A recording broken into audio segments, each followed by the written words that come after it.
perjanjian lama ataupun baru nggak ada satupun kata-kata kalau Yesus itu menyebut dirinya Tuhan. Iya, sama Pak. Jadi kami sama dengan Bapak, kami menganggap Yesus itu dia bukan Tuhan. Iya, shalom bagi kita semua dimanapun kita berada per saat ini. Kiranya kita semua tetap berada dalam keadaan sehat dan apapun yang merupakan aktivitas kita sepanjang hari ini, kiranya Tuhan Yesus memberkati. Dan kembali berjumpa lagi di channel kita ini, yaitu Zemayan Yasin. Terima kasih buat teman-teman semua dan juga para sahabat yang sudah mendukung perkembangan channel ini dengan setia. Dan kiranya kita tetap menggunakannya untuk menjadi berkat bagi semua orang. Nah teman-teman, pada video kali ini saya membagikan kepada kita semua ada satu video yang saya dapatkan dari channel saudara kita Muslim, yang dimana dia memberikan judul bahwa orang Kristen menjual agama dan kemudian orang tersebut tertangkap basah. Nah teman-teman, ketika saya menonton videonya, ternyata orang yang menceritakan tentang firman Tuhan kepada seorang pria Muslim, saya kurang tahu apakah orang ini ustadz atau bukan, tetapi dia menceritakan tentang firman Tuhan, namun satu hal yang janggal dalam ceritanya, di mana dia tidak mengakui Yesus sebagai Tuhan, dan itu bukti bahwa orang ini atau wanita ini bukanlah orang Kristen pada umumnya, melainkan dia adalah bidat dari saksi Yehova. Dan saksi Yehova itu mereka punya cara-cara yang dimana itu mendatangkan permusuhan antara saudara kita Muslim dengan saudara kita Kristen, dimana seolah-olah yang melakukan hal-hal seperti yang mereka lakukan itu adalah Kristen pada umumnya. Mari kita simak videonya yang berikut ini. Boleh ya, saya baca lagi Pak. Yesus bilang, sama seperti di zaman Nabi Nuh, demikian juga nanti kedatangan Nabi tidak sama. Tapi orang-orang yang benar akan dipelihara jaga hidup sama seperti Nabi Nuh. Kalau agama Islam juga itu nanti yang mau membunuh Dajjal itu Nabi Isa, yang mau bangkit nanti sebelum kiamat itu Nabi Isa. Kalau Yesus ya, kalau orang Islam itu harus percaya Yesus. Kalau percaya Yesus itu enggak namanya orang Islam. Orang Islam harus percaya Taurat, Injil, Zabur. Soalnya itu memang kalau menurut orang Islam, minta maaf ya Bu, kalau Yesus itu utusan Tuhan, bukan Tuhan. Dan di kitab perjanjian lama ataupun baru nggak ada satupun kata-kata kalau Yesus itu menyebut dirinya Tuhan. Iya, sama Pak. Jadi kami sama dengan Bapak, kami menganggap Yesus itu dia bukan Tuhan. Dia adalah nabi utusan Allah. Jadi kami tidak sama dengan gereja pada umumnya. Kami adalah saksi Yehova, makanya kita sama. Kami mengakui bahwa Yesus adalah nabi Islam atau dia adalah utusan. Makanya Nabi Isa bilang waktu dia menemukan di bumi dulu, apa yang ku berbuat ini bukan dari diriku, tapi dari dia yang mengutus aku. Jadi bukan dia Tuhan. Kami juga sama, kita sama Pak. Sebelumnya orang gereja memang mengakui itu dia Tuhan. Bahkan dia pernah, kalau Bapak pernah dengar, dia pernah membangkitkan orang mati. Sudah kami dua Pak. Kita katakan. Jadi dia selalu memohon dulu. Kuasa. Iya betul. Kalau menurut orang Islam, Nabi Isa atau Yesus itu dia di kitab perjanjian lama atau perjanjian baru tidak ada satupun kata-kata ayat yang mengatakan kalau dia merasa dirinya Tuhan. Iya, Pak. Nanti kalau ada coba saya tak dengar, saya tak baca kitab mana yang mengatakan kalau Yesus itu merasa dirinya Tuhan. Tidak ada. Saya akan tunjukkan nanti sama Bapak. Kita sependapat Pak dalam hal itu. Mungkin kalau Bapak sama Katolik bicara atau sama Protestan, mereka menampung. Tapi kami sebagai saksi sebagai Alkitab, dia adalah Tuhan, bukan Tuhan. Satu contoh saya ingin tunjukkan ya Pak, Yohanes 3:16. Jadi dia sebut dia karena kehidupannya sama seperti guru kepada anak-anak sebutan putra ratu. Maka itu Yohanes 3 ayat 16 katanya begini Pak. Allah, kalau ini Allah yang besar, begitu mengasihi dunia ini, dunia manusia ini, sehingga dia memberikan putra tunggalnya.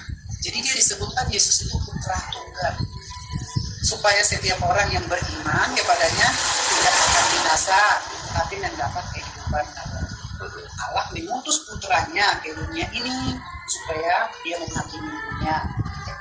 Allah mengutus putranya ke dunia bukan supaya dia menghakimi dunia, tapi supaya dunia diselamatkan melalui dia. Jadi satu waktu seperti Bapak bilang tadi, ya memang Yesuslah yang nanti akan bertindak untuk membinasakan setan dan para. Jadi itu dia videonya teman-teman ya. Kita sudah mendengarkan bagaimana dia menyampaikan, bagaimana dia berceramah tentang ayat-ayat firman Tuhan kepada seorang pria muslim ini tadi. Dan ada satu hal yang menarik ketika seorang pria muslim itu berkata bahwa maaf Bu, kami sebagai orang muslim kami tidak mempercayai Yesus itu sebagai Tuhan. Dan ibu itu menjawab, kita sama. Seolah-olah ibu ini memiliki keyakinan yang sama dengan pria yang muslim ini atau kepada lawan bicaranya itu tadi. Seolah-olah mereka memiliki keyakinan yang sama. Ketika pria muslim ini berkata, kami tidak percaya Yesus itu sebagai Tuhan dan tidak ada satu ayat pun yang mengatakan bahwa Yesus itu Tuhan.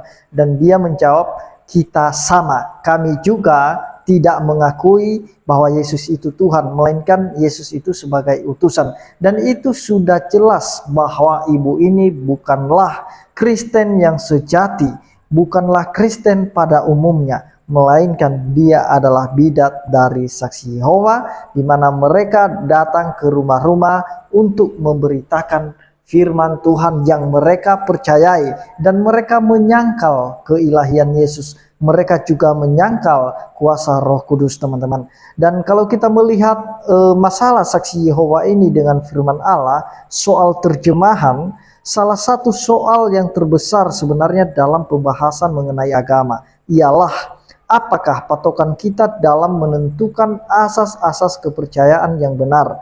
Ada orang yang melandaskan kepada buku suci ini atau itu. Ada yang menjunjung tinggi perkataan-perkataan manusia, seperti misalnya titah paus atau keputusan Dewan Pimpinan Gereja. Ada juga yang mengutamakan pimpinan Roh Kudus yang langsung diberikannya kepada orang percaya. Bila Saksi Yehova ditanyai mengenai patokan kepercayaan mereka, mereka akan menjawab, firman Allah itulah patokan kami, yaitu Alkitab. Oleh karena itulah ada banyak orang yang tertarik kepada aliran Saksi Yehova ini teman-teman.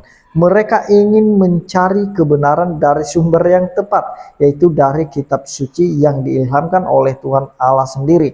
Hanya saja mereka kebanyakan menerjemahkan kalimat-kalimat dari Alkitab itu dengan secara hurufiah. Mereka tidak peduli itu kata kiasan atau syair atau puisi, mereka tidak peduli. Mereka menerjemahkan dengan sesuka hati mereka supaya mereka mencocokkan terjemahan tersebut dengan keyakinan mereka yang mereka anut. Mari kita soroti beberapa prinsip yang dipakai oleh Saksi Yehova dalam menyelidiki Alkitab. Mungkin ada di antaranya yang disangkali oleh penganut Saksi Yehova. Namun pada kenyataannya telah terbukti berkali-kali bahwa prinsip-prinsip berikut ini diterapkan oleh Saksi Yehova dalam memperalat firman Allah. Yang pertama teman-teman, jika ada ayat yang kurang cocok dengan kepercayaan yang dianut oleh Saksi Yehova ini, ayat itu diberi terjemahan yang dibuat sendiri dengan alasan bahwa terjemahan itulah yang tepat menurut bahasa asli. Nah, yang kedua, mustahil Alkitab dibaca dengan pengertian atau ditafsirkan dengan tepat, kecuali dengan bimbingan terbitan-terbitan lainnya yang telah ditentukan. Ketiga, setiap ayat diberi penilaian yang sama, tidak peduli oleh siapa diucapkan mula-mula, kepada siapa, di mana, pada zaman yang mana, atau dalam keadaan bagaimana. Nah, saksi Yehova tidak peduli dengan situasi penulisan itu, budaya pada saat itu, kondisi, situasi pada saat itu. Mereka tidak peduli. Dan keempat teman-teman, setiap ayat biasanya ditafsirkan secara harafiah oleh mereka. Tidak peduli apakah dalam bahasa aslinya memakai bentuk syair atau bahasa kiasan, atau kadang-kadang sebaliknya. Ayat yang mempunyai arti letterlik yang terang justru diberi kiasan simbol agar cocok dengan kepercayaan yang dianut. Nah, yang kelima, ayat-ayat yang dikutip satu-satu oleh saksi Yehova ini teman-teman lepas dari hubungan kalimat lalu dipaksakan berderetan kembali secara kaku menjadi bukti-bukti yang mendukung kepercayaan yang dianut oleh mereka. Dan keenam, nubuat-nubuat dan bagian-bagian lain yang agak kabur artinya diutamakan, tentu saja dengan tafsiran yang dikehendaki. Sedangkan bagian-bagian Alkitab yang jelas dan mudah dipahami kurang diperhatikan oleh mereka. Nah, itu sudah jelas teman-teman tentang saksi Yehova bahwa mereka itu bukanlah Kristen pada umumnya. Nah, ketika utusan-utusan dari organisasi saksi Yehova ini mendatangi rumah-rumah saudara kita yang muslim. Nah, ketika mereka ketahuan, maka yang dituduh adalah Kristen pada umumnya. Dan ini membuat suasana atau hubungan antara saudara kita muslim dengan Kristen menjadi keruh karena ulah saksi Yehova ini. Karena mereka bawa-bawa nama Kristen, mereka bawa-bawa nama Alkitab, mereka bawa-bawa nama Yesus. Padahal mereka sendiri menyangkal Yesus itu sebagai Tuhan. Mereka tidak percaya pada pengorbanan Yesus. Mereka juga menyangkal kuasa Roh Kudus. Nah, jadi itu yang perlu kita perhatikan buat teman-teman semua, saudara kita yang muslim. Kalau melihat mereka yang seperti ini, kalau kita lihat tadi dengan beraninya dia membaca ayat Alkitab kepada pria muslim itu tadi. Dengan beraninya dia berceramah di situ teman-teman. Nah, itu sungguh luar biasa memang keberanian saksi Yehova ini. Dan sehingga ketika mereka ketahuan, maka yang dituduh adalah Kristen pada umumnya. Nah, itu yang saya sampaikan teman-teman, kiranya kita semua bisa mengerti, bisa memahami bagaimana visi misi saksi Yehova justru membuat hubungan antar umat beragama itu tidak harmonis karena ulah mereka. Jadi itu saja yang mau saya sampaikan teman-teman, kiranya Tuhan Yesus memberkati kita semua. Shalom.